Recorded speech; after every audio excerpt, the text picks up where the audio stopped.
तर मित्रांनो, कसे आहात? तर आम्ही चाललो आहे व्हिएतनामला. तर त्याचीच तयारी आमची सुरू होती. इथे पूर्ण कपडे बाहेर काढले होते आणि कोणते पॅकिंग करायचे कोणते नाही हे मोठं कन्फ्युजन होतं. ते बॅग वगैरे पॅक केली आणि पूर्ण तयारी केली आणि आम्ही आलो आता स्टेशनवर. आमची रात्री 8ला ट्रेन होती आणि दुसऱ्या दिवशी मुंबईवरून रात्री 10ला आमची फ्लाईट होती. तर इथे आम्ही सकाळी मुंबईला पोहोचलो आणि मग दिवसभर काय करायचं तर मग सिद्धिविनायकच्या दर्शनाला गेलो. तिथे छानपैकी आमचं दर्शन वगैरे झालं आणि नंतर मग आम्ही निघालो जायला इंटरनॅशनल एअरपोर्टवर. तर एअरपोर्टवर आपल्याला जायचं असेल तर 3-4 तास आधी तरी जावं लागते, हे तुम्हाला माहीतच असेल. कारण की तिथे आधी खूप लाँग प्रोसेस असते. ती प्रोसेस कंप्लीट केल्यानंतर आपल्याला आतमध्ये एंट्री मिळते. तर इथे मुंबईच्या ब्रिजच्या रस्त्यानेच होतो आम्ही एअरपोर्टवर जाण्याकरिता निघालो होतो. तर बाहेर बघा किती छान असा समुद्र आहे. खूप छान व्ह्यू दिसत होता बाहेरचा आणि या ब्रिजवरून जाताना खूप छान वाटत होतं. कारण की खूप मोठा असा समुद्र दिसत होता, समुद्राच्या लाटा दिसत होत्या आणि बिल्डिंग पण एवढ्या मोठ्या मोठ्या होता. बघू शकता तुम्ही किती मोठ्या बिल्डिंग दिसत आहे आम्हाला गाडीमधूनच. आणि असे खूप ट्रॅफिक, मुंबईमध्ये तर आधीच खूप ट्रॅफिक असते आणि बिल्डिंग, ट्रॅफिक आणि खूप मस्त असं आम्हाला जाताना वाटत होतं.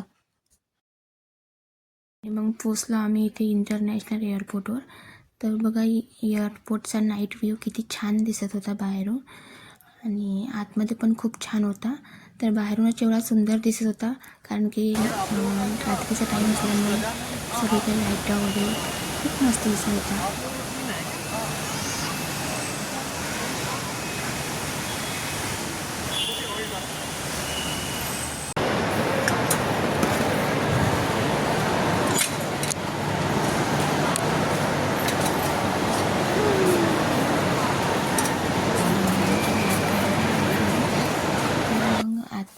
एअरपोर्टच्या आतमध्ये जायला निघालो आणि आम्हाला इथे 3-4 तास तरी थांबायचं होतं.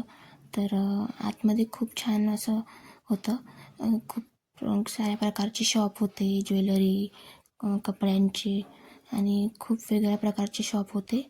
आणि मग शॉपमध्ये खूप साऱ्या वस्तू वगैरे बघितल्या आणि इथेच मग फिरत होतो एअरपोर्टच्या आतमध्येच.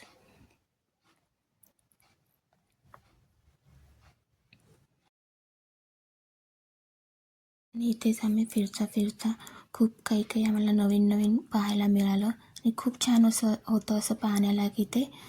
आणि नंतर मग कसा टाईम निघून गेला इथे एअरपोर्टवर कळलंसुद्धा नाही. मग आमच्या फ्लाईटचा टाईम झाला होता. तर आम्ही फ्लाईटमध्ये जायला निघालो आणि पूर्ण चेकअप वगैरे झालो आणि आम्ही बसलो इथे फ्लाईटमध्ये. तर इथे बसल्यावर खूप छान असे सीट होते आम्हाला बसायला आणि वीरला तर खूपच छान झालं होतं. वीर इथे याच्या स्क्रीनवर मस्तपैकी कार्टून बघत बसला होता आणि असं काही आम्हाला फूड पण दिलं होतं प्लेनमध्ये खायला. आणि बघा आपल्या बाहेर किती छान असा नाईट व्ह्यू दिसत आहे आपल्या मुंबईचा. Good night, bye.